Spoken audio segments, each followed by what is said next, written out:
Voilà, nous voici maintenant dans les dernières minutes de ce journal. Je reçois pour vous Jean-Claude Drokessé, président du Parlement africain de la société civile. Monsieur Jean-Claude Kessé, rebonjour. Bonjour.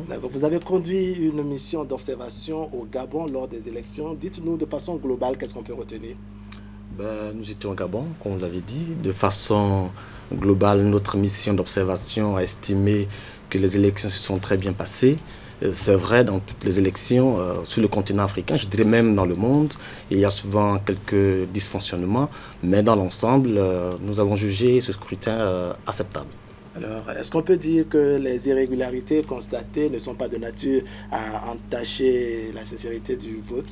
Non, je ne crois pas, parce qu'il faut d'abord louer la maturité du peuple gabonais dans l'ensemble. Vous avez vu, c'est vrai qu'il y a eu un peu de retard dans l'ouverture des bureaux de vote, de manière globale, mais les Gabonais sont restés calmes dans les rangs, chacun voulait voter, et jusqu'à la fermeture tard des bureaux de vote, il n'y a pas eu d'incident signalé.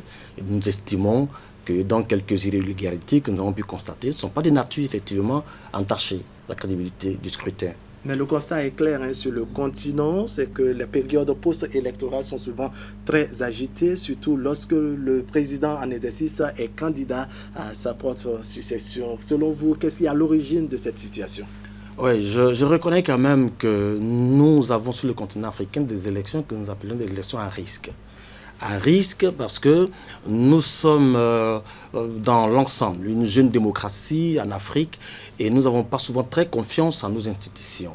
Vous savez, avant d'aller aux urnes, on a souvent l'impression que le président en exercice qui nomme les chefs d'institution est très proche de telle institution et donc déjà on se dit qu'il y aura fraude.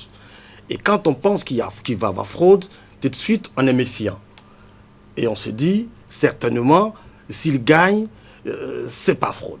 S'il gagne, c'est certainement parce qu'il y a eu faveur ici. Et donc déjà, à cause de la méfiance, nous sommes prêts à aller jusqu'au bout. Au départ, en Afrique, il y avait le coup d'État. Pour arriver au pouvoir, quand nous estimons que le chef de l'État ou celui qui est au pouvoir est en train de tricher.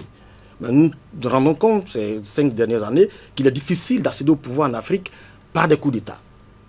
Mais en remarquant au Burkina Faso, par la contestation, par des cases, on est arrivé à changer de régime.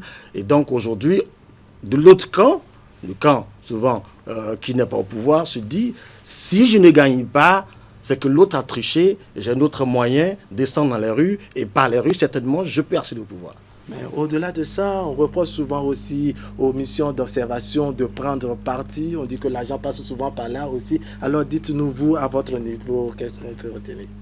À notre niveau, nous estimons que le Gabon, qui est un pays africain, est-ce qu'il faut prendre parti? Non. Non, il faut plutôt respecter les institutions. Nous sommes allés au Gabon, nous avons observé, comme je dis, quelques irrégularités. Et nous avons estimé qu'avec le temps, il faut bien qu'on essaie de corriger ces irrégularités. Mais dans l'ensemble, les Gabonais, vous avez vu le déroulement du scrutin toute la journée du samedi 27. Il n'y a pas eu de contestation, il n'y a pas eu de casse, il n'y a pas eu de fraude signalée. Vous avez vu la première déclaration d'une mission d'observation déployée par l'Union européenne. Dans sa première déclaration, elle a dit qu'il y a quelques problèmes où il y a eu un peu de fraude, mais dans l'ensemble, ce scrutin est acceptable. C'est ce que nous avons noté. Juste après l'Union européenne, nous également, nous avons produit une déclaration. Nous avons estimé qu'il y a eu quelques irrégularités, mais dans l'ensemble, le scrutin est acceptable. Et nous défendons cette position. Nous estimons qu'il faut faire de sorte que la paix règne dans cette partie de l'Afrique centrale. Il y a déjà des difficultés, déjà pour aller à une date pour les scrutins en RDC. On a eu la situation un peu difficile à côté au Congo-Brazzaville. Et si le Gabon doit s'embraser, ce serait encore très difficile à gérer en Afrique centrale. Alors, dites-nous, quelles sont les propositions que vous pouvez faire pour que les irrégularités constatées vraiment ne puissent plus revenir les prochaines fois sur le continent de façon globale? Nous faisons toujours des propositions. Et l'Afrique, année après année, essaie d'améliorer cette situation. Je pense que la commission électorale au Gabon, qui est la CENAP, Ensuite, les autorités vont pouvoir s'entendre, s'accommoder, échanger pour permettre de corriger cette inégalité que nous avons constatée. Alors pourquoi vos propositions, de façon plus claire, pourquoi vos propositions ne sont pas souvent perçues par les dirigeants en Afrique et ceux qui aspirent à nous diriger? Parce que vous dites que souvent vous faites des propositions. Pourquoi vous n'êtes pas souvent entendus? Qu'est-ce qui manque?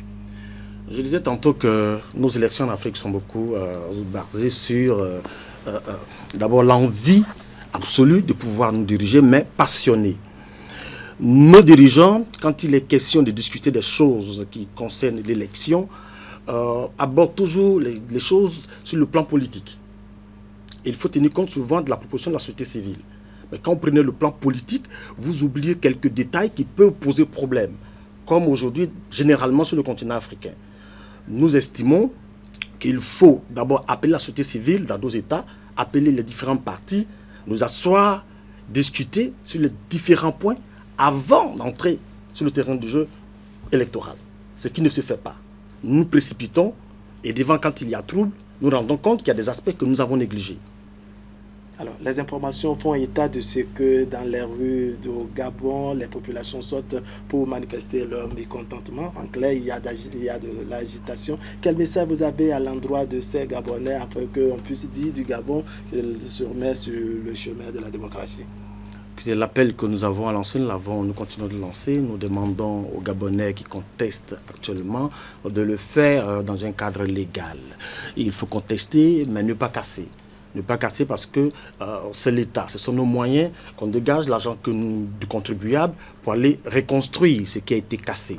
Ce que nous pouvons demander, c'est demander à nos frères qui sont dans les rues au Gabon de sortir des rues, d'aider le Gabon à ne pas sombrer et ensuite d'écouter la voie légale, c'est-à-dire la décision que va fournir bientôt le Conseil à la Cour constitutionnelle. D'accord, Monsieur Jean-Claude Drokessé, merci.